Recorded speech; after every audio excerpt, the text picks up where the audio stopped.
What's going on, guys? Welcome to another episode of the Third Player Optional Podcast. Sorry, buddy. I wasn't ready. I started the countdown, stopped it, and then was like, okay, yeah, we're good now. Didn't think to check if you were ready the second time. Sorry. But anyway, welcome back. Hi.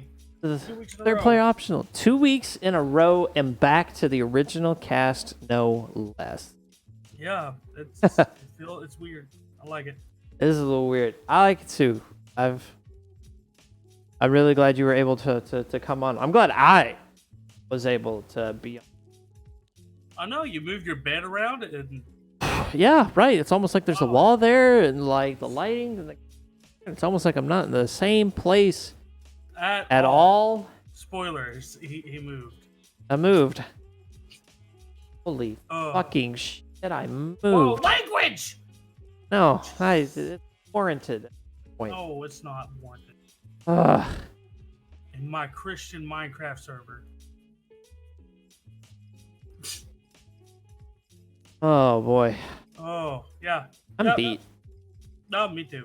I don't know how we're gonna make it through this. Actually beat. I don't know either. I'm also, that's another reason why I'm glad you volunteered, because it's like I don't have to suffer alone. Yep. Misery loves company, man. Yeah, because spoiler alert, if I was gonna be alone, I'd just be like, yo guys, see you next week. So Hi, there's no gaming news. hi, no gaming news. Everybody went outside this week. There's nothing going on. Yeah, the graphics were great. graphics were amazing. Went outside. We're all good. It's fine. Everything's fine. Whoever has the hard Twitter right now is a sassy bitch, and I'm not happy.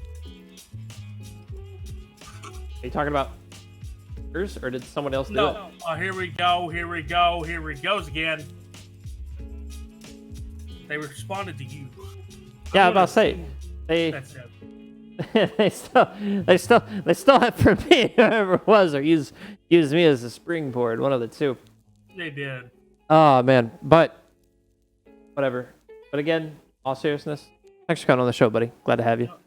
No problem. I want to get started with that juicy little article that you sent me just prior to us going on. The one that is somewhat a continuation of a topic discussed last week. The G2A one? Yeah, that's Yeah. yeah, go for it, buddy. Well, like, so those of you guys that don't know, I'm gonna get it up here. G2A is hot garbage. Is hot garbage. That's actually the #1 game on Steam right now. Going through their Twitter feed and finding examples of them being hot garbage. And it's posting literally it. every post. Not up yet. Get it up here. Is it? There we go. All right, so our cams are kind of in the way, but that's fine. But probably slow. So, title of the article: G2A employee tried to pay the press for favorable coverage. And I read the article, people. So did Soy. And that's exactly what happened. Yeah, I've been following this, and this has been like the best week of just watching an indie developer find a soapbox, and everyone just be like, "We need to get this dude more soapboxes. We need to stack more them soapbox. up, give him a bigger soapbox." Absolutely, like Olympian style stack of 100%. Yeah, and I love that it's a developer that we've actually been following a little bit on Tpop, kind of. Who did it? I haven't seen who. It's the started main this gravy train of it's No More Robots. Okay. Which originally we got very excited because of a Family Man beta. Yeah. And then we dove headfirst into the game that like I constantly go back to, Cinders. Yep. So like So last week, last week was the Cinders week for freaking. But yeah, you're absolutely right. But so here's the thing. Obviously, one of two things have happened here. and we're just going to go right into the cynical nature of it. And that is, an employee was given a task to say, hey, we need some coverage, do whatever you got to do. He did it, and it came back to bite him, and he was thrown under the bus. Cynical scenario number 1. Cynical scenario number 2. They, as a company, decided to do this. Did not see the repercussions of it because they're kind of freaking dumb. Yeah. Because if you notice in all their correspondence with this like whole controversy, it's just been circular logic and leading to points that are very easily refuted, and thinking that it's another example, and it's kind of sad that it's still something happening, especially to a company that is in the digital age, of assuming that your audience is dumb enough to just believe whatever you say. Right, absolutely. Well, and like prime example, the excerpt from the actual email that is the topic of this article, excerpt from this Polygon article, says the G2A employee says that low-level scammers might be able to sell 1 or 2 or even 10. Number 1, that's a leap right there. Fraudulently obtained game keys without triggering its internal security measures. The difficult part is pulling money out of the G2A ecosystem and converting it to cash. In the real world, the employee compares that step to walking into a police station and pointing a gun at the officers in there. Okay, number 1, that's an exaggeration, even in the digital realm. I want to circle back around to Mike Rose, who is at Rave of Ravendale. He is the main person behind No More Robots, the indie developer, and he refutes this and goes in depth on how these keys are. Well, they're not even keys. Are getting out there and being sold. What's happening are when games go on sale, someone makes a extra Steam account, buys a bunch of gift keys, so they go into their Steam inventory. Then they unload them onto a site like G2A, and then they cancel all the transactions in Steam. So since the gift keys are no longer in their inventory, there's nothing for Steam to take back, and those keys are then sold off on G2A. The original person makes a profit because they usually wait until like the tail end of a sale, so that if the game was $15, they can sell it for $20 if it was like discounted for X amount. So in that case, what usually happens is it goes through the Steam process of negating those keys, and for indie developers, most of these keys that are bought are just whim purchases. Right. People will buy them like, hey, I don't want to pay X amount of money for this game, so I'll get it for this, play it for a little bit, and then let it die on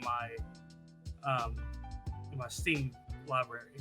So usually the consumer doesn't even know that the key is inactive, and the next time they update the library, it's going to be gone. Like, that happens a lot. Like, that's the primary way they explain it.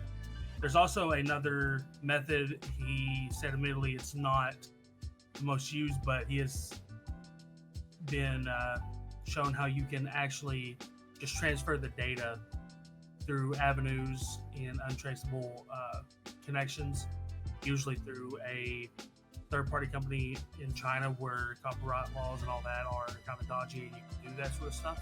Right. And then they get, It was a long thread of tweets, and I honestly can't find them right now.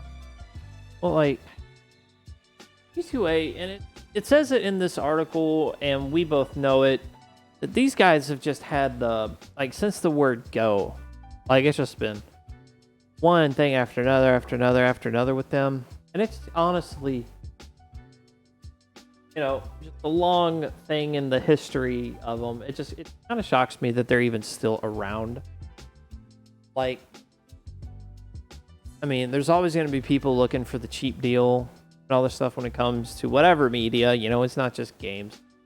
But at a certain point, you just gotta wonder, like, why? Why are you still here? But it's the almighty dollar, man. I know. As long as it exists, people will continue to use it. Like, that's. I mean, I have friends that are actual streamers that like frequent G2A. That's where they buy their games instead of Steam. And like, do I blame them for wanting to save money and getting closer to what they believe a game is worth to them? No, but like, just like Mike says from No More Robots, he would rather you pirate their game.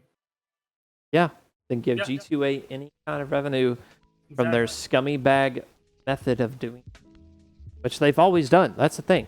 Like, none of their practices that are coming up in articles, the article itself is news, but what the article is actually covering about them, that's not news. News is like, new, surprising. Mike has just been like an amazing like whistleblower, I guess. And like,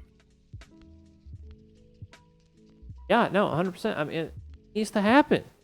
It absolutely. It's honestly, like, I don't want to say that they're going to be gone forever, but it's going to make a massive dent. Like, it's gonna push them back. It is going to knock them down. Ideally, at minimum, it's going to knock him down a peg. Just like, I want to read a couple of his very sassy tweets that give me more faith in the good fight. Okay, let's see if I can find one. I just learned something amazing about the whole G2A offering chargebacks things and how it wasn't a real offer after all. Article going up on a major mainstream site about it soon. And then literally BBC just like, yo, this is what it's about. I was like, I was thinking something like the HuffPost, something. Right, yeah, and then the BBC and then, like, comes at it. Like, honestly, I like, they may be a little biased, but at the same fucking time, it's the BBC. Right. Hello? Just remember, legitimate companies always try to pay press to say nice things about them. Wait, no, sorry. It's the shadiest fuck companies who do that. My apologies. If you're a YouTuber or Twitch streamer who is sponsored by G2A at this point, you should really be thinking about whether you give a shit about the industry you're part of. If you know an influencer who is sponsored by G2A, let them know who they are really partnered with. 9 days ago, when I first tweeted about G2A, some people kept telling me there's nothing you can do, don't bother. Search G2A on Twitter now. See the reams of people tweeting and joining the cause against them. Then tell me that standing up against dickheads is pointless. I've heard multiple people that G2A previously sent out emails to streamers, YouTubers, asking them to say nice things about them in return for money, just like the BS today. If there are any influencers who ever receive such an email, please do consider making it public. And I think there was one more he added recently. Oh, come on. It was really sassy. That was the thing. The whole G2A asking streamers to say nice. That was the thing we talked about last week, wasn't it? Among the many things about them, because this was before the very this article was a thing. It was before that. Yeah.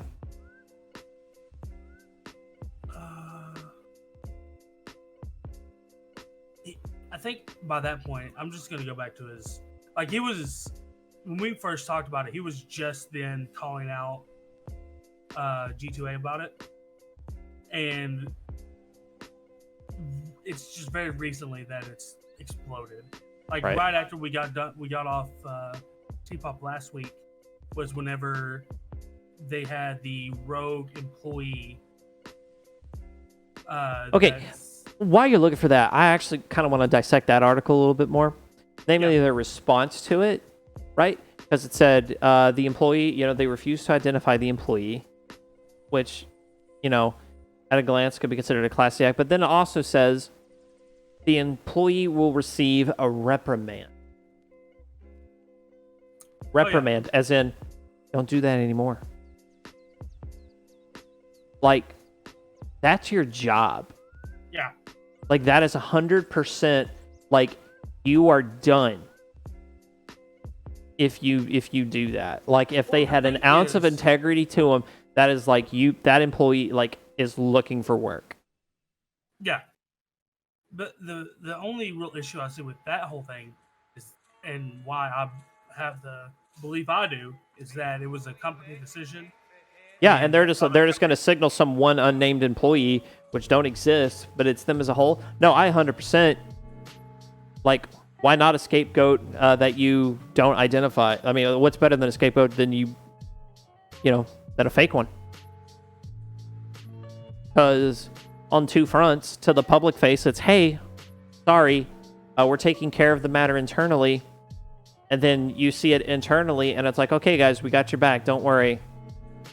We got the media taken care of.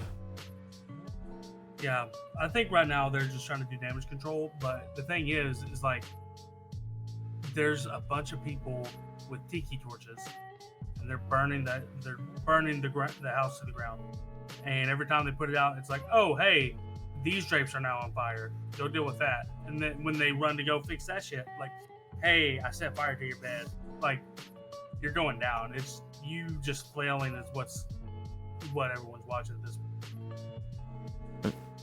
I mean, it's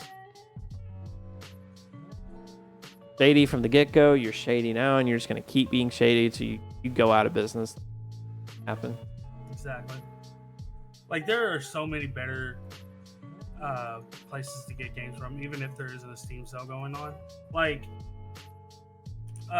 just off the top of my head, Humble Bundle. Yeah. Humble Bundle went from just being like, hey, we're selling you 8 games, to being like, hi, we have a store now. You still want us to give to charity? No fucking problem. Here's 99 that we can give to. Which one do you want us to throw money at? Like, that's there are even some games on the Humble Bundle store that are better than the deals in Steam. And just to prove that, I'm going to check real quick to make sure I'm not speaking out my ass. Well, and that's like, I mean, and I have no problem believing that, and that's, that's just the fluid fluid nature of an economy in general, Yep. Absolutely. Like, Steve's not going to have now, I can confirm that a somewhat popular game is cheaper on Humble Bundle than Steam right now. Go. Subnautica. Really? Yeah, Subnautica is 30% off on Humble Store, and there's no discount on Steam right now. There you go. So, like, there are better places, and just for shiggles, G2A.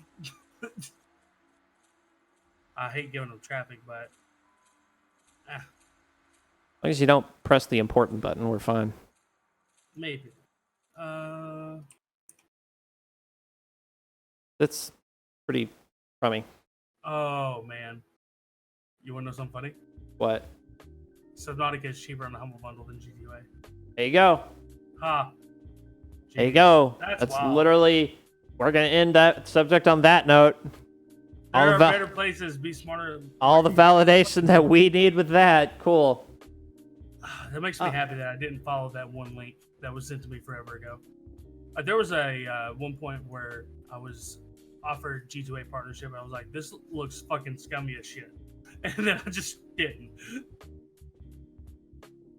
Oh my god. I have 75 cents in my wallet. Followed your gut and it worked out. So, in the gaming world of how to handle rough things. Saw an article that caught my eye. And want to talk about it. And that was Sean Murray. Is one of the guys behind No Man's Sky. Oh, that asshole. Well, hear me out. This actually, what they did, understand, regardless of No Man's Sky, whatever you think of it, this actually is a nugget of wisdom here, in my opinion. And I want to get your opinion on it. I want to, you guys in chat, I want your opinions on it as well. But he did a keynote speech at a develop conference, and they actually call it Nuggets of Ice in the article too. This article is on Game Informer, so you guys feel free to go check that out.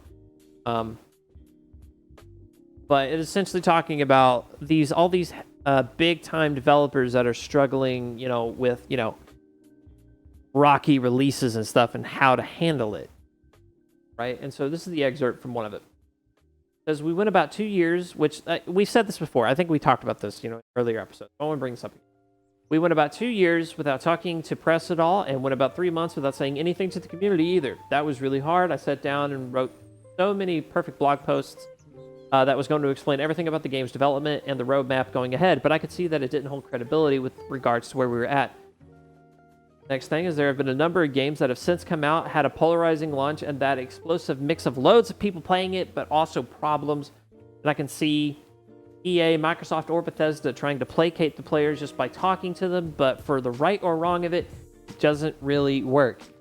See this all the time when a big publisher will talk to the community and try to solve the problem, and then just get embroiled, taking up more of its headspace. So in essence, trying to, talk to the community, they just buckled down and started working on their problems. Now again, whether or not you feel the end result reflects it about No Man's Sky, in all honesty, if more people just kind of just went and just focused in, maybe send one thing out, say, hey guys, heard you. We're working on it. Give us some time, and we're gonna come back at you once we got something essentially worth talking about. It depends entirely on the game. You think so? Situation.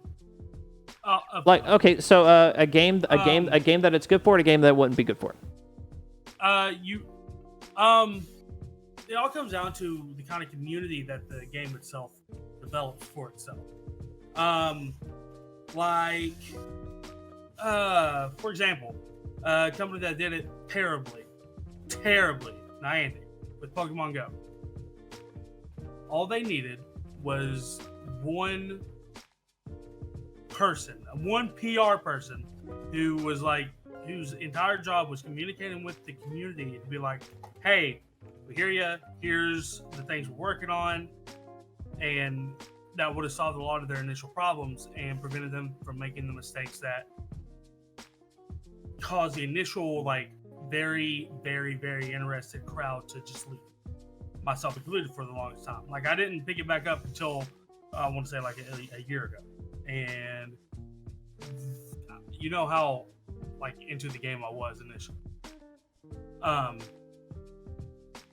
And then, for a game that sort of thing wouldn't work for, is a game where the community isn't vocal. You don't hear from the community. I know it's a cop out, but the Terraria is one, because usually with Terraria, it's a good game for the people that enjoy it, but the main thing is that there's hardly any communication between the community and the developers. It's basically hi, here's a big old basket of shit we made for you. And then okay, we're going to go back to our back room and make more shit. Y'all have fun with this for 3 months and we'll bring back more shit. Yeah. So, all right, let's... that even works for some games where the community is the main thing that is the driving force behind it. Oh god, I already forgot the name. Worlds Adrift. I didn't hear jack shit from the devs. I just knew every once in a while I'd log in and things would be different, and I'd just explore. The update would happen, then you'd see the patch notes, and then it's here's what happened. Shit, I can scan things again. Yay! That's literally what would happen. So there are situations where their advice is applicable, but I think the only reason they say it the way that they say it is because of the amount of backlash that they got. Honestly, the only thing they could do, just how catastrophically the launch of No Man's Sky went, the only thing they could do was shut up and fix the problem. Like did I tell you? It somewhat worked for them because the game is... When the game initially came out, right? You know, at the beginning of the game, you know, all of us in the group, you know, we were playing it, and we were kind of somewhat enjoying it just because of just how big it was and all this other stuff. And then, of course, we all know where it went from there. Yeah, it crashed continually. Absolutely. Burn, there was a time dumpster fire. And then there was a time where I beat the entire game in like 11 hours. Yeah. There was a... It just... Like, I will say it is a testament. Like, Hello Games did right by doing what they did, because just look at the reviews on Steam again. Yeah. All the reviews are still mixed. Yeah. I mean, yeah, they're going to be. I think they're always going to be mixed. Yeah, but the recent reviews are very positive. Like, they have an 88% out of the last 30 days. There you go. And so you can repair that sort of opinion. So my big thing, I guess, really, in bringing this up, is I'm looking at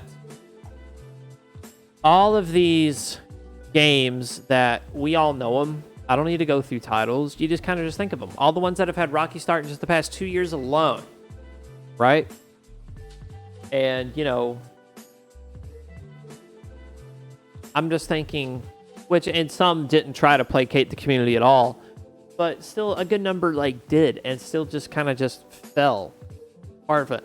And so I'm just wondering if, you know, you got to think about the what if scenario, is if they focused less on trying to placate the masses and just, you know, kept heads down, you know, not really worried about that, and kept all their focus internal and all their focus on actually fixing the problems that needed to be fixed, if things would have really changed that much better. Because, you know, the more you think about it, it's good advice, but at the same time, like some of these other games, like, what could you do? I think a lot of it really comes down to the streaming community. Like, I hate to really just be like, that's the main determining factor in how things are going to go. But, like, once, like, if you just browse Twitch and look at the top 10 games that are being streamed right now, and then look at the companies and how they interact with their communities. The vast majority of them have active communities, and the company is more or less forced to, like, placate them. For example, Overwatch.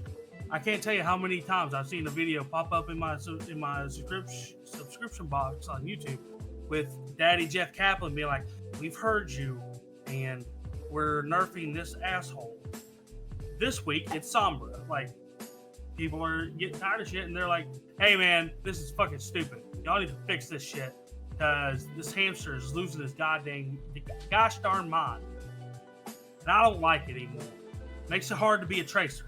Like, and then you got, like, Apex Legends. Like, even though it's, like, Aimbot Simulator 2019, the community is still, like, very vocal, very active in being like, "Hey, y'all need to fix your anti-cheat, because fuck, we can't play." And then Fortnite, obviously number one, is like, Jesus, like, where do we begin? Like, all these games have a very loud, very vocal community, and therefore each of these companies has someone who is the face that everyone associates with. Hey, this is the person I need to yell at for them to listen. Just off the top of just the top 10, Fortnite, they obviously have someone like that. League of Legends. Holy crap! Wait a second. Where is regular League of Legends? Wait, what's on there? It's Team Top Tactics. It's their auto battler. Basically, their auto chess clone. Apex Legends. Oh, League is number 5. They just changed their picture. Then GTA 5, which that is its own massive monster because the thing that's keeping that alive is roleplay. RP, 100%, yeah. Oh yeah. Then Dota 2, Counter Strike, Black Ops, World of Warcraft, Super Mario Maker 2, which Nintendo's an enigma in this whole conversation because it's Nintendo. It's Nintendo, yeah. Then Overwatch, Minecraft, which is making a resurgency, and then Siege. Minecraft has actually gotten a lot popular recently. Like their fan bases. Well, there's been a lot of updates since a lot of the people stopped playing it, and people are coming back and like, holy fuck, there's llamas now. What the shit? And they're just playing it, which I was good to see. Llamas. There's all sorts of stuff. I did watch several people, and the way they do the crafting stuff now, I think is really handy. Makes it a lot easier given that really handy. People quit. Oh, jeez, just some of these games that are up high and ones that are lower kind of blow my mind. It's definitely it's a little trippy for me as well. Lego Star Wars is higher than Dead by Daylight right now. Oh, I have a different refresh page. They're showing the same viewer, but Dead by Daylight's. Oh, never mind. It's because XQC stream. Wait, is XQC streaming Lego? Yeah. And he accounts for 14.6k viewers of the 16.4k viewers. Never mind. Oh. Never mind. Everything is still mostly right here, I think. Yeah, kind of. Final Fantasy 14's high for them anyway. Yeah. And it's made up of these 2 or 3Ks viewers. So I want to know who's. Oh, just a bunch of people playing Mario Maker 2. Okay. Well, like, all right, so. Sorry, I'm checking Minecraft one more time just to make sure.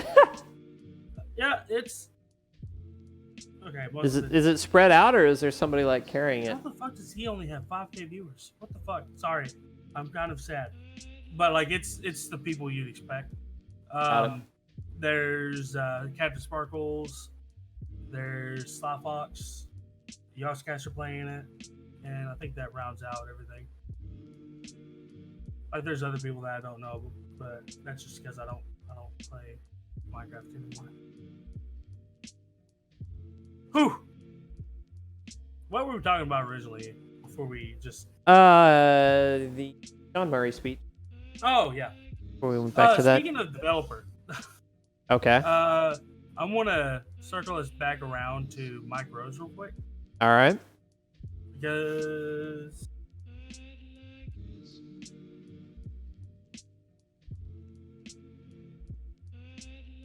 hold on.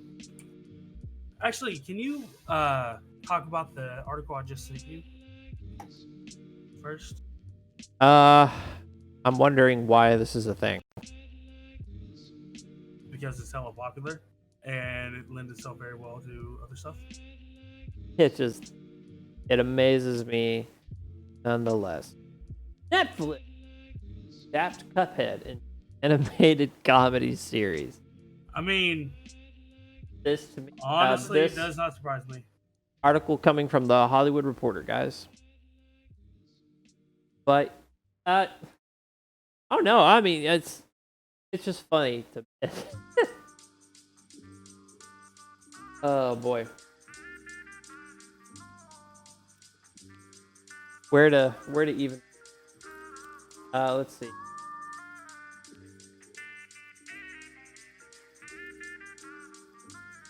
Oh, it's 27. 27 says it's gonna.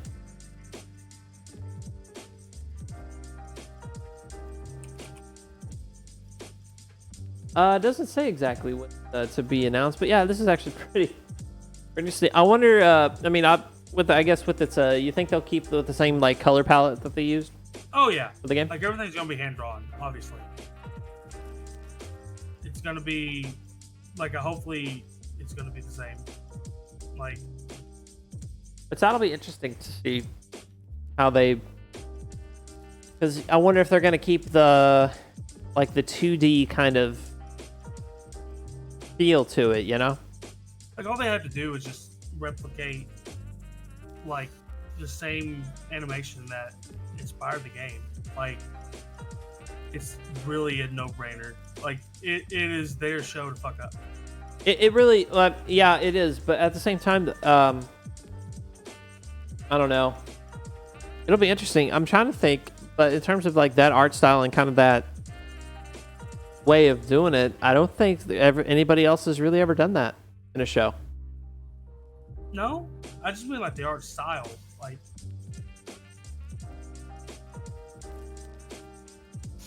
Because, like, the developers even said, "Oh, it's inspired from like old school Disney." I guess that's true. The freaking Steamboat Mini, yeah. Yeah. Huh.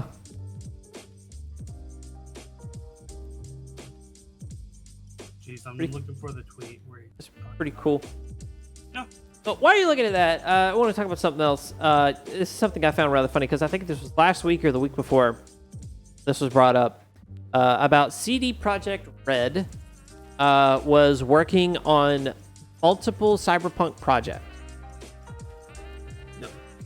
As of an article on Game Informer published July 3rd, CD Projekt Red is not working on multiple Cyberpunk games. Oh. And you might be wondering how this miscommunication happened.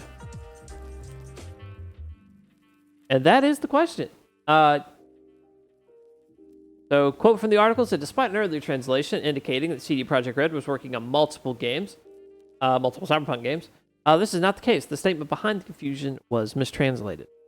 What they really have going on is 3 teams working on the game rather than sequels or spin-offs. So, like,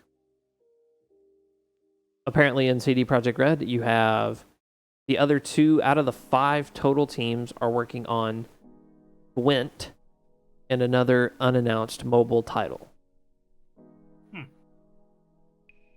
So, I'll admit, I'm actually okay with this because, you know, Cyberpunk is an ambitious enough project on its own. And so to hear that, no, we have 3 different teams working on the same game. Perfect. Too many cooks. Totally. You think so? Yeah. I think it's a big enough game so they can very easily segment it. Yeah, but then you get the issue of like let's say that one team does a damn good job during the first portion of theirs, and next a team totally bombs the middle and in the end is done decent. Like, it's just going to cause a lot of issues. Well, multiple teams work on multiple game projects all the time. You don't really see that kind of transition roller coaster going on. Generally, the whole game is either good, bad, or decent. Yeah. Like, across the board. So I don't see that being a thing. The only problems I can see with something like that would strictly be in their development stages of their own communication, to which CD Projekt Red has done huge games. They've done Witcher.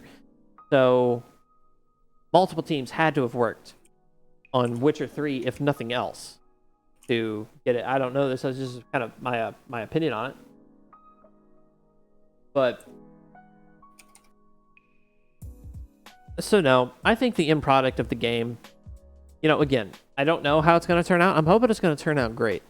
From everything that they've been kind of showing, this looks like it's going to be a great game. So again, any struggles that they're going to have with the multiple teams is going to strictly be contained in the developmental process itself. Once it's done, though, I think it'll be done good. Okay. I think it'll be done okay. Because from the software, kind of having a little bit of knowledge on the software development side of things, really just on the development side in general, tasks can actually very easily be allocated and not overlap or cause any kind of conflict if you have a good manager, good managers really in this case, that organize the tasks in such a way that you can work one task to completion and not interfere with anything else going on. So obviously there are always hiccups and snags when you're merging these different segments together, but that's to be expected. That's just part of it. You allot time to bug hunt and to fix all that kind of stuff. So I think it'll be fine. The thing that fascinates me the most is what miscommunication had to happen that would have allowed, because this is Game Informer.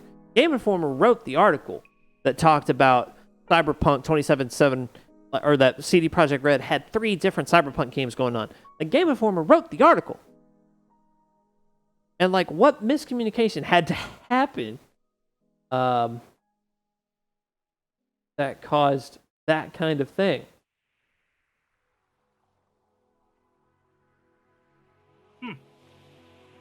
Because let's see. This is the original article. Well, this is the article that this one refers to.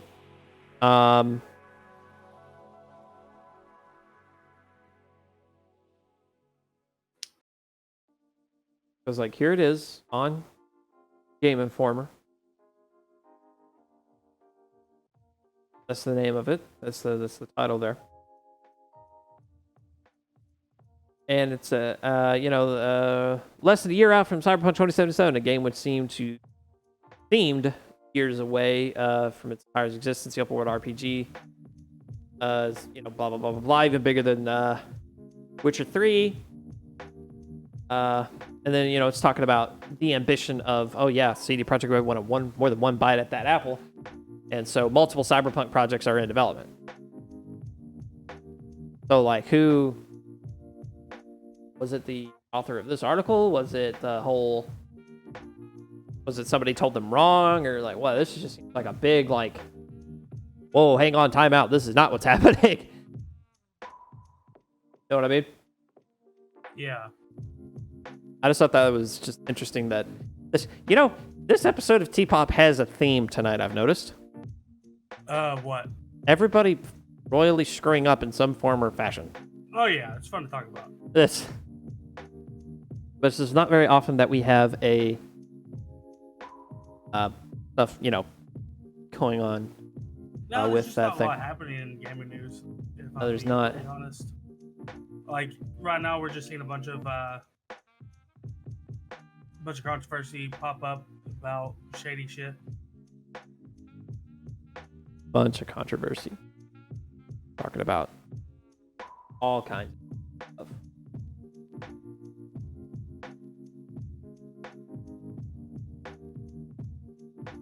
stuff. Speaking of Witcher, this is I'm not finding the thing that was talked about. I think he, Mike, wound up being invited to speak about something else.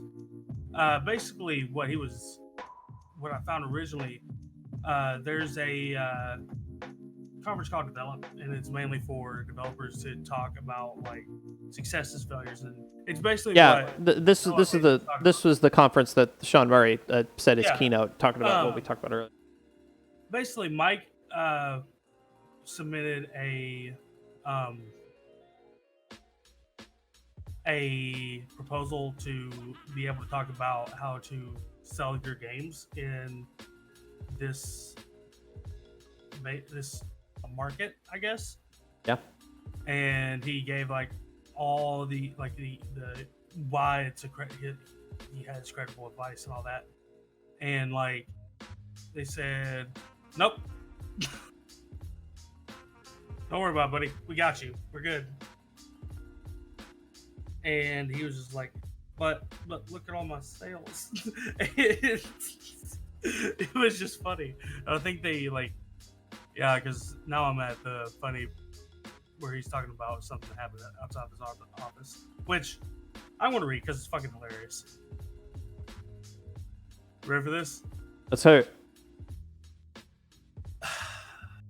At Rave of Ravendale tweets, I live close to a school, and every day at around 3:15, a lady who parks outside my house to pick her kid up stands talking to other moms while periodically screaming Jackson at her kid. And I'm at the point where she has driven me fucking insane. Jackson! Jackson! I feel like hooking up a recording of me shouting Jackson and then waiting until she's there and then blasting on repeat until she gets the fucking message. Every day she has shouted it 3 times while I've been typing out these tweets. Oh my God. There's now another lady outside calling to her kid. And she has sounded over and over again. Jensen! Jensen! Jensen! I kind of want Jackson back, to be honest. Oh, sweet Jesus, no. Jackson lady is here. And she is shouting Jackson. And the other lady is shouting Jensen. This is all my worst nightmares come true. I just walked past Jackson lady literally as she shouted Jackson into my ear hole. I did not say anything because I'm British and we don't do things like that. Today, Jackson is screaming, I hate you, at his mother. And she is shouting Jackson, Jackson back at him. Is anyone going to approach me for the movie rights?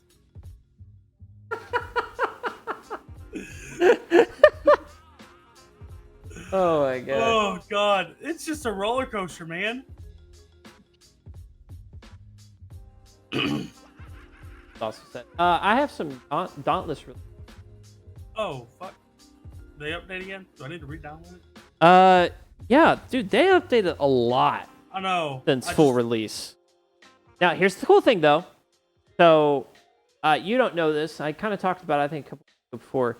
But, where you and me were on the... Originally, Dauntless had its own launcher. Blah, blah, blah. Yeah. Now it's on Epic. Still free. And you can merge your data to your Epic account. So all the behemoths you unlocked, all the armor sets you have, all of it. You don't lose a thing. So, there was that. Good for them for doing that. They redid the math some on the gear because their crafting system is a lot more streamlined now. Not near as grindy to get all the different stuff you need. So, that's a perk. Rift Stalker's still hard as shit. That's that's one of my complaints. But, whatever. Really, a lot of those complaints can just be resolved by a case of good on my part. Yeah. But it's so hard. Anyway, you have the big top tier hunts that have been going on. I still haven't hit top tier yet. Now you have something that is going beyond top tier in the form of what they are calling trials. Every week, a trial behemoth is rotated in. It is a behemoth that is not new, but could have different abilities. So, prime example, you go hunt an Embermane, four-legged fire thing that runs all over the place. Only instead of just having its original abilities, now all of a sudden you see the electric fences start popping up that the freaking Storm one will do. This is the example that they used. And then they'll throw in another ability, all this other stuff. And it recommends you have 550 gear to even participate in a trial. My highest weapon is 420. My highest armor rating, all my best stuff is 430. Like, good lord. For Stalkers the worst, I know, Dragon. Oh my god. Actually the devil. But Fortune and Glory will be the new season in Dauntless. I think that's coming out in days.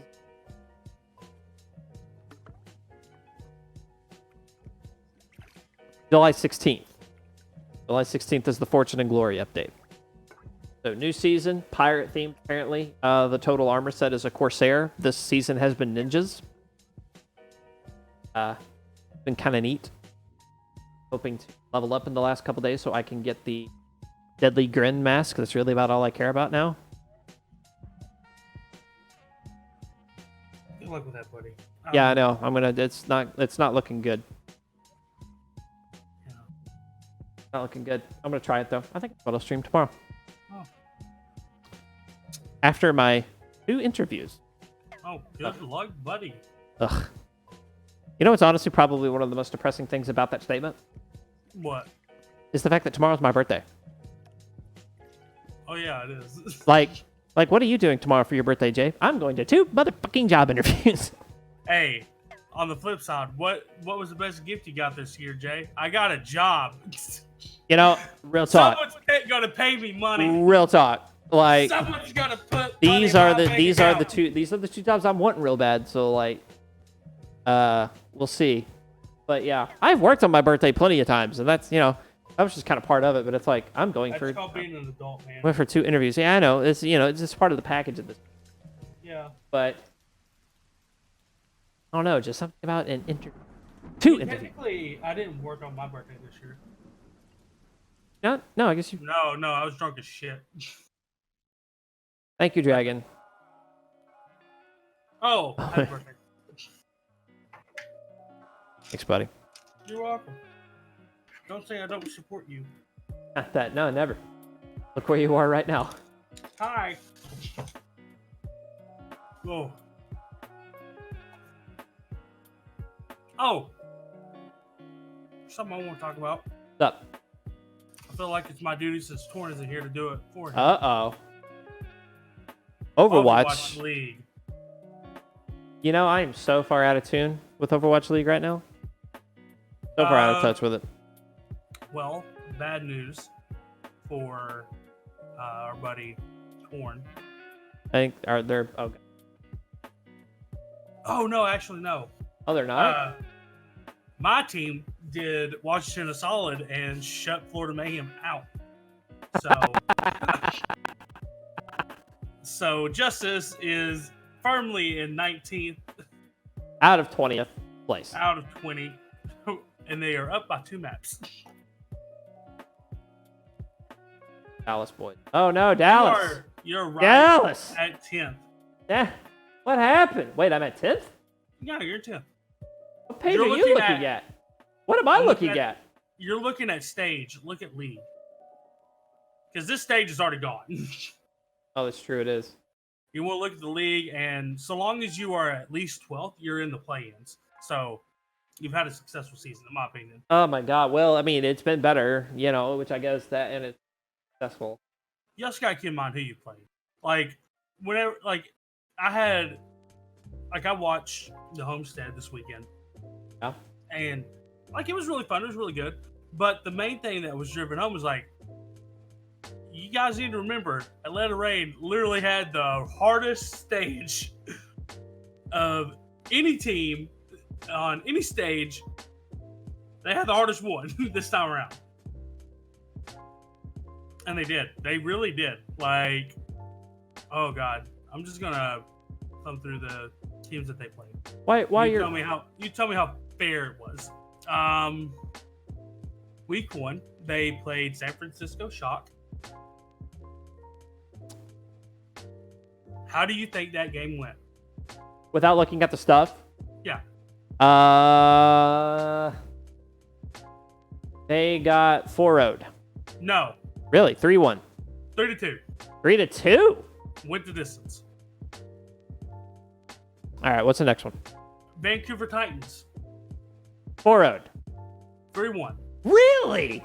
Yeah. Wow. Atlanta actually won the first map. Wow. Oh no, the first one. That's awful. That's terrible. Were you watching that one live? Yeah. Oh no. Okay, week 2, they played Shanghai Dragons. Okay. 3-1. They won it. No, they lost. It was 3-2. Boys. Seoul Dynasty. I don't even know what to think anymore. 4-0 Seoul. Yeah, they got 4-0. Okay. The next week. I don't think they played the next week. They did. Philadelphia Fusion. 3-1. 2-3. Philadelphia.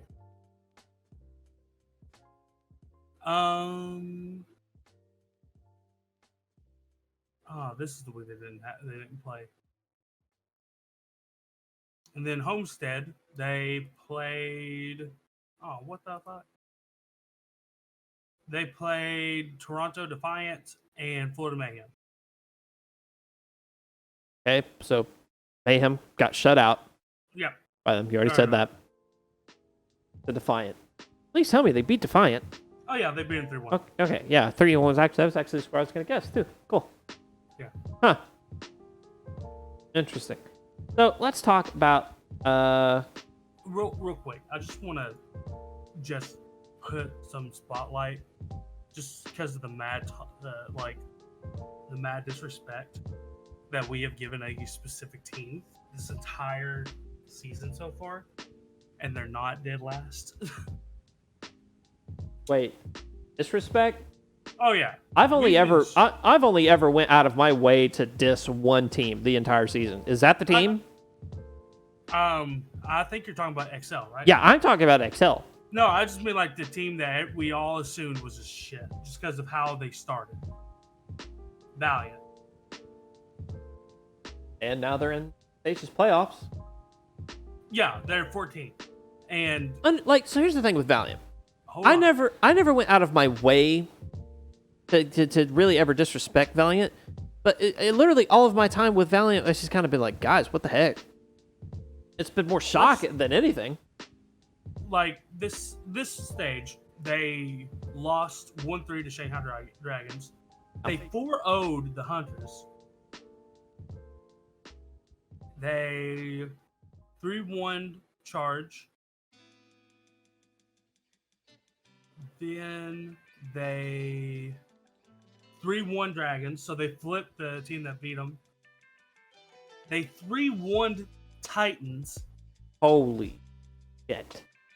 They lost 3-2 to Valiant, and then they 4-0'd London. Was that Titans? When did Titans get their first regular loss? Like, not playoff.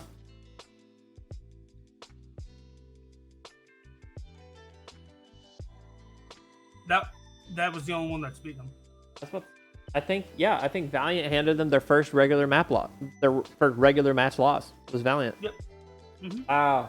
Just like, and I think it's great because the team I followed did that last stage against the one team that no one fucking likes. They bring it on themselves. Oh yeah.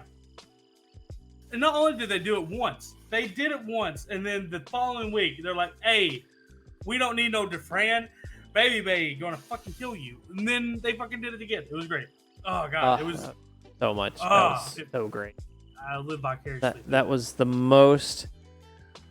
only time I ever reacted almost that good was when it was on the Har podcast, and I caught the live match of Soul knocking them out. And I was like, only time in my life I've ever actively rooted for Soul Dynasty. Yeah. I don't even have a problem with Soul Dynasty. I just never root for him. But, so I guess since we're talking about Overwatch League, let's do some predictions. Stage 3 playoffs. Oh, that's easy shit. Thursday. Well, yeah, but we got to do it. I mean, it's brought up. Yeah. So we have Thursday, July 11th, 9 p.m. First match, Houston Outlaws, Vancouver Titans. Just Titans. Winning team. No scores needed. Titans. All day. Yeah, sorry. And then I didn't actually really legit look at this schedule before I came up with this idea, and now I'm realizing the utility of even going over Thursday, period. But we're going to do it since we already did the first half. Second half is Shanghai versus New York. XL. Yeah. And so now we go to Seoul Dynasty and San Francisco Shock. This might... Shock. You think so? Yeah. Yeah, I think so too. And I think Valiant's got Spark. Maybe. Well, it's who I'm thinking. You got to pick one or the other. Valiant or Spark. Let me review. Spark has the regular season win over him, but Valiant's been on a roll. So I got to go with Valiant. Yep, I'm thinking so too. And then time will tell in the days to come. Let's also be fun with this and kind of write it down so that we can review it whenever it happens. If I ever do that, I actually got to step away from the camera for a minute. Up to speed on stuff. I'll be right back. Okay. What I'm going to do is I'm going... Yeah, we can see that there. going to do a rapid fire week 1 of stage 4. So we're just gonna how many matches are there? There's 12. We can do 12 here.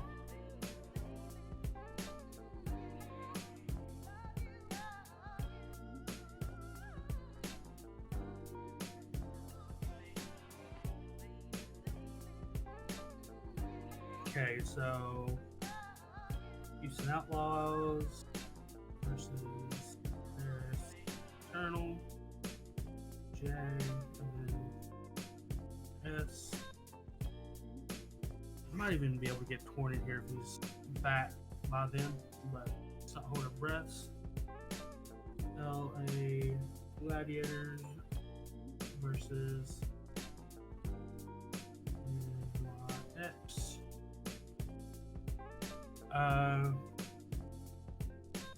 Charge versus Philadelphia Fusion. Shanghai Dragons versus Titans. Toronto Defiant versus Justice. Dallas Fuel versus London Spitfire. Soul Dynasty versus SS.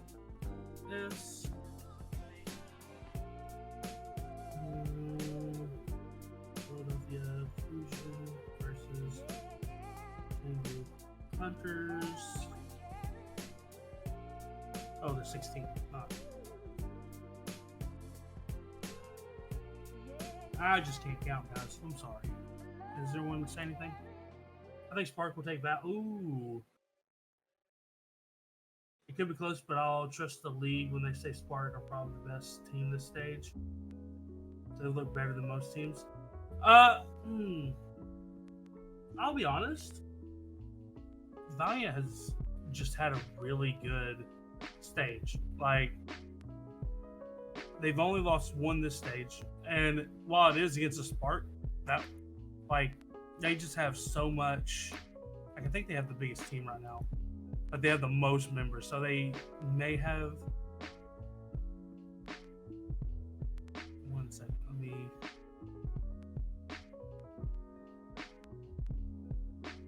Actually, I think Valiant has the second most.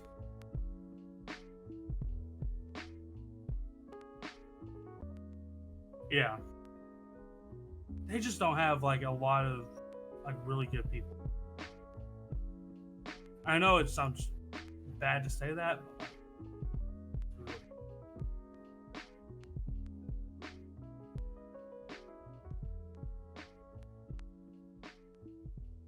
I just really like, not just because it's Corn's team, I really do want to see Washington Justice pick up a bit, because they, like, what's been said is basically that they are a massive team of individuals. They have a lot of good skill on their roster, but I think it's just finding how they play together.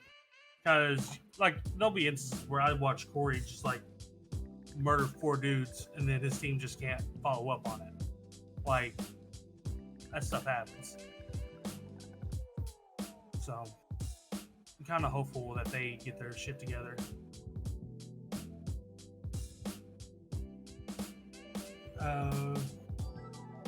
There's Eternal versus LAV. Austin Browsing versus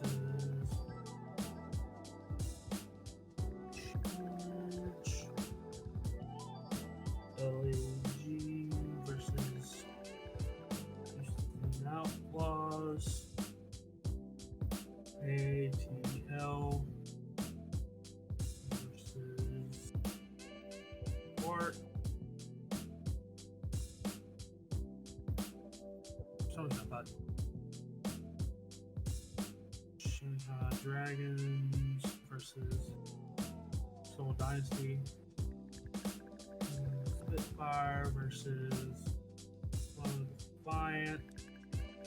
Vancouver Titans versus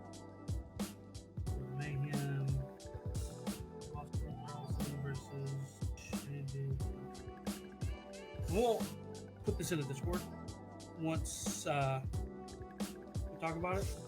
I have no respect for Justice.org, and they need a new MP and Flex before they can start winning. The DPS they have are some of the best, but can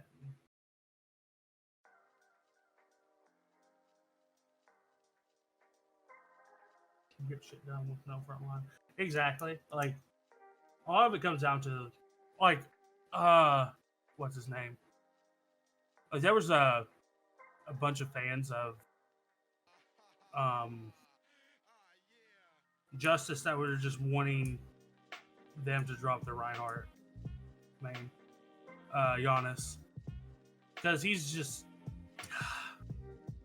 they lose so much because of it.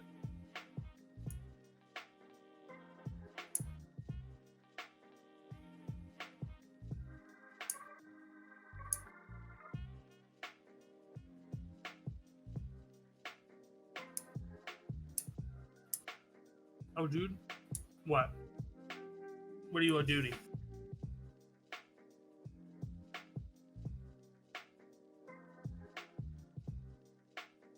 And also, like, the whole goats thing it's taking forever to rotate out, but I think some teams will.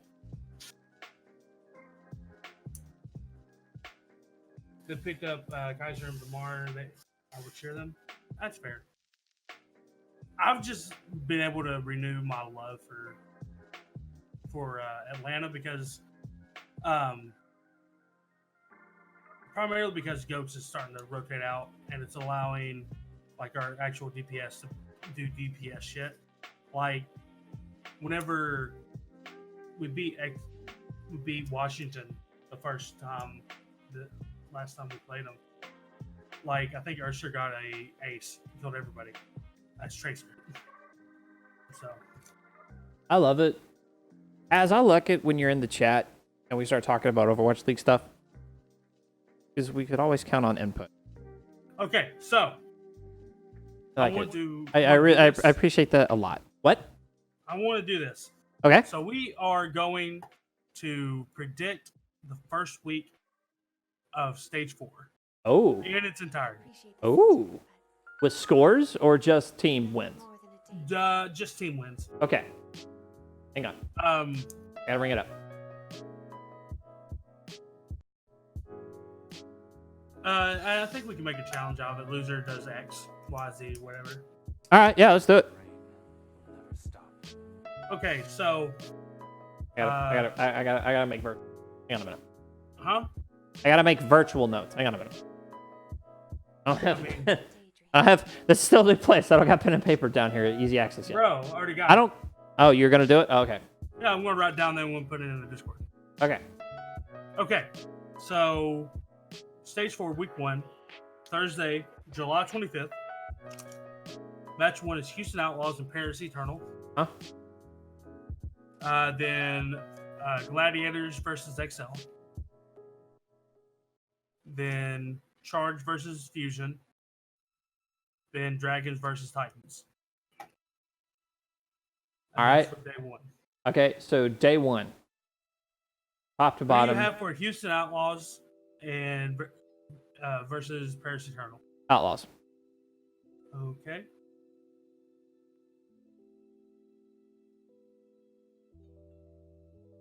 I think Paris has had a rough season, if I'm not mistaken.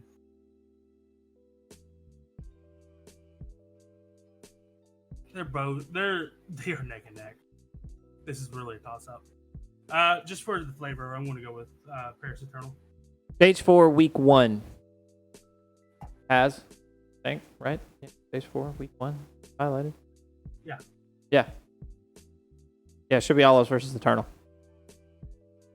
LA Gladiators versus XL. XL. Yeah, there's just something. I'd love to be wrong. Same. Charge and Fusion. Oh yeah, playoffs. Yeah, no. Charge and Fusion. I'm Fusion. Yeah, I think I am too.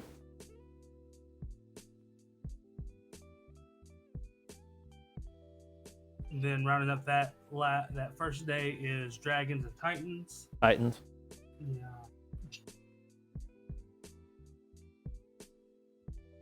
Yeah. Next day, Defiant and Justice.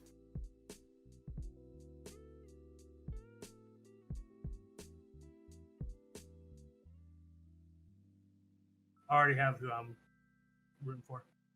I know who I'm. Yeah, that's the thing. This is the question of. I'm going to be hella ballsy because while they are next to each other in the standings, Defiant difference is has 5 wins over them, but I don't know if they played each other. They have, and Defiant won. I have faith in Corey. I do too. I'm gonna be hella ballsy too. Justice. Oh, okay. The point of this is for us to choose different people, man. I don't want it to come down to like 1 or 2 that we decided to. I don't want it to be like, okay, so we have all the same teams except for the first match. Like hey, that's different. You know, I'm not gonna. I'm not gonna do. I know. Dallas Fuel and London Spitfire.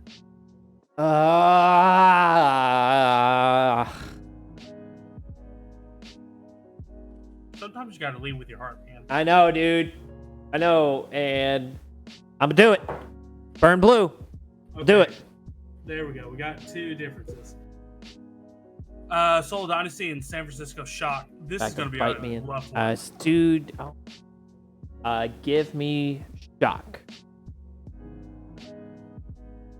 Shock. We're just going with the gut here. No, not really saying much considering they're 3rd in the league right now. I'm gonna do a Soul Dynasty. Ooh.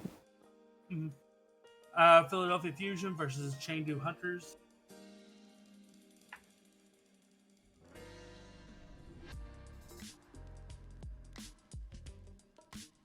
They're wild cards, man.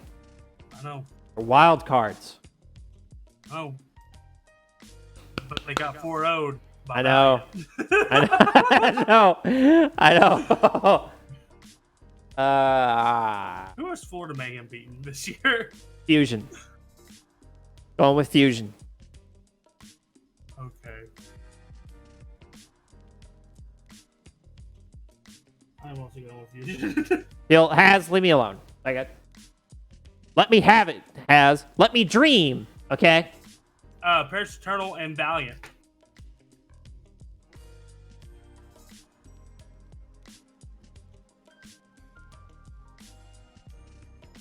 I mean, I gotta say Valiant with how they've been going. Yep. Same.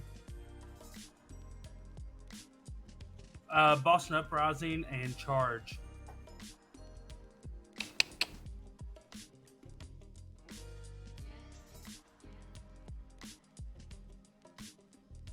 Answer your question. The 2-2-2 are the GOATs? Just whatever they feel like it. Yeah, just whatever they feel like. Whatever they feel like running. Yeah. Like, because Chengdu will not do GOATs. Chengdu didn't do GOATs when GOATs was meta. Yeah. So there is that. Or is there another question? Okay, yeah. Okay. What's next? It was Boston Uprising and Charge. Boston Uprising.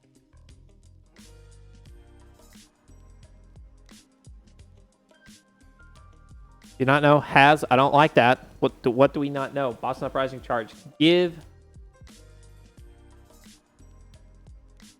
Yeah, I know they're different. Uprising. I'll take a gamble. 2-2-2 lock, no GOATs. Well, you know, GOATs will. If it isn't great, maybe Atlanta will have a good fucking. I'm about to say, I mean, hell, I'd be down for some 2-2-2. There's a lot of good things that could happen from 2-2-2. Okay, LA Gladiators and Houston Outlaws. Woo! Give me.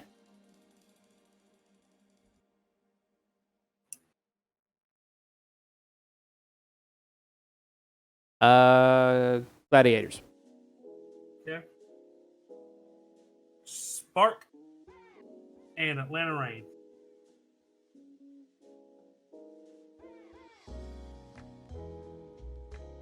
You know, a piece of me's got to go with your boys at some point, so let it rain. Oh, man.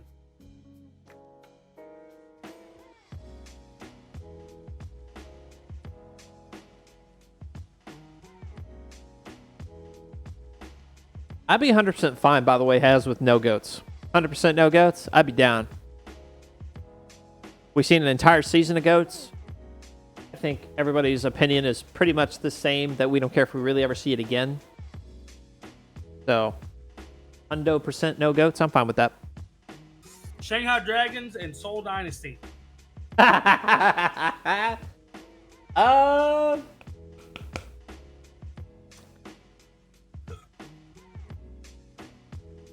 You know what? I'm going to gamble. And I'll risk the penalty. And I'll put dragons. Because if I end up being right, that's going to be epic. I am more than likely going to lose because of this one pick. And I don't even care. Because the payoff would be so huge if I was right. Spitfire and Toronto Defiant. Spitfire. Yeah. Don't even ask. Just Titans. Titans. Don't even say the match. I'm looking at it. Just Titans. If we're wrong on... okay, well, we're both picking Titans, right? Yeah. Okay. Okay, if Titans lose to Florida Mayhem... both of us need to do something because of that. We both do a drunk stream. We can't. That's TOS. No, it's not. Is it not? I thought it was. Oh, no. No, never mind. Okay, yeah, done. Deal. Mark it down. Excerpt it. It will be. Clip it!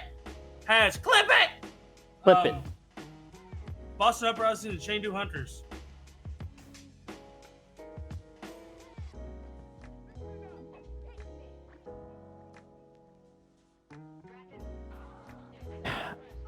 You can't make informed decisions where Chengdu is concerned with some of these teams.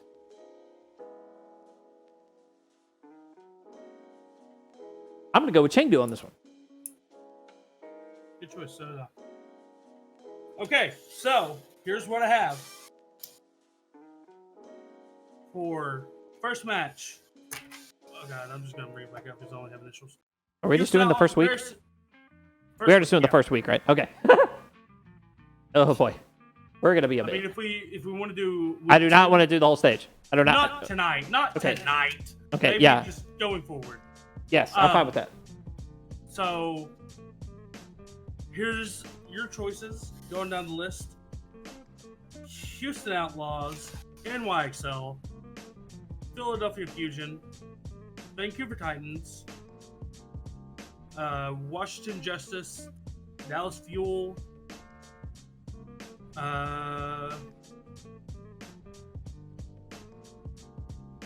Francisco Shock, Philadelphia Fusion, Valiant, Boston Uprising, Gladiators, Atlanta Dragons, London Spitfire, Vancouver Titans, and Chengdu Hunters. For me, I have Paris Eternal. I'm just going to mark the ones where we differ. That way they can be the only ones we watch. For me, I have Paris Eternal, NYXL, Philadelphia Fusion, Vancouver Titans, Washington Justice, London Spitfire over Dallas, Philadelphia Fusion, LA Valiant, Charge over Boston Uprising, then Gladiators, Atlanta. I chose Soul over your Dragons. And then London Spitfire, Vancouver Titans, and Chengdu Hunters. So that is what we have. We have 5 matches where we differ, so there will be someone who wins and someone loses. And all right. Florida Mayhem can pull it out of their ass. We both do a drunk stream. both lose. And everyone, all the viewers win.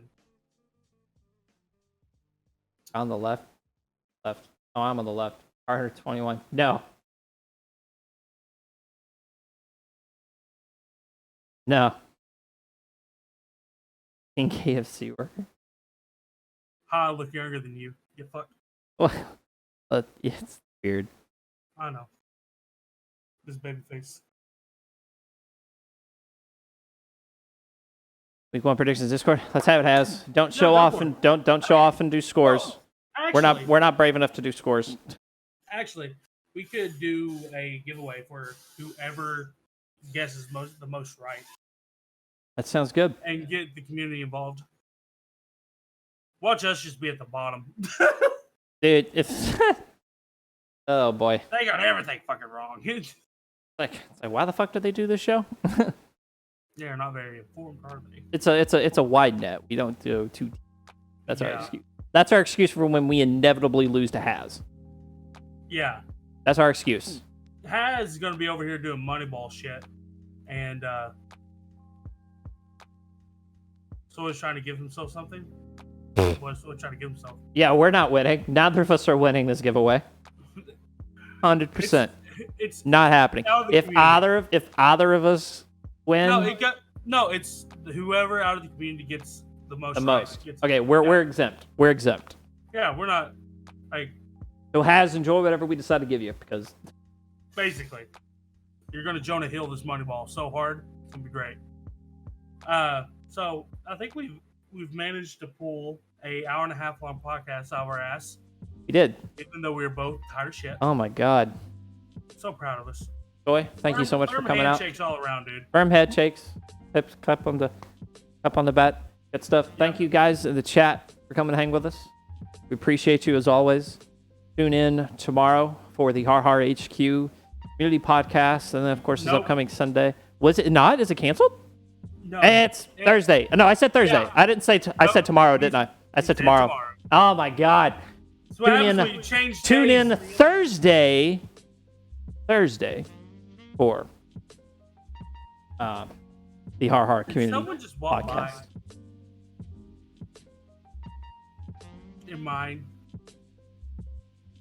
I don't know. We'll watch the VOD later. Your house may be haunted. No, I'm trying to figure out my girlfriend came up because my cat is like right by the bathroom door, just like stalking it. Okay, in the outro.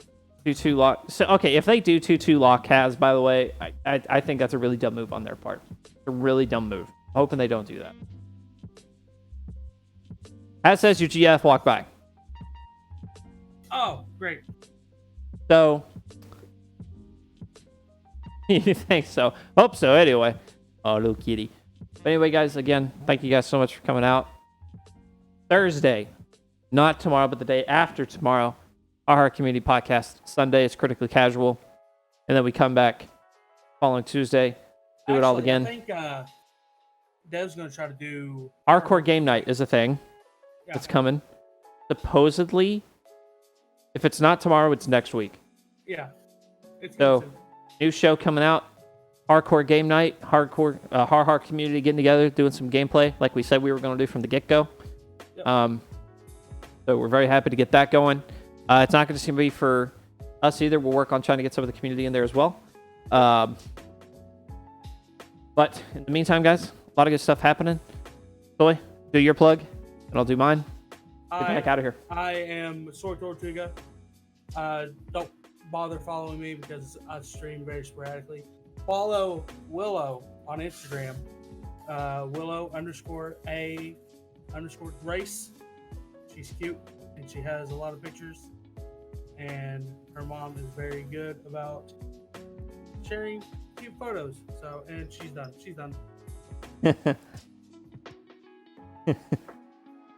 She thought she was anyway.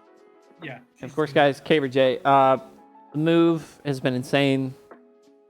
I'm going to try stream tomorrow. Don't know when. Also, really don't even know what. I might do Dauntless, but that plan might change. I don't know. But generally, it's Monday, Wednesday is the stream time. That's going to stay the same until the new job kicks in, and then we'll talk about scheduling then. And of course, twitch.tv/CaverJay, Caver_J for the Twitter. Thank you guys, and see you later.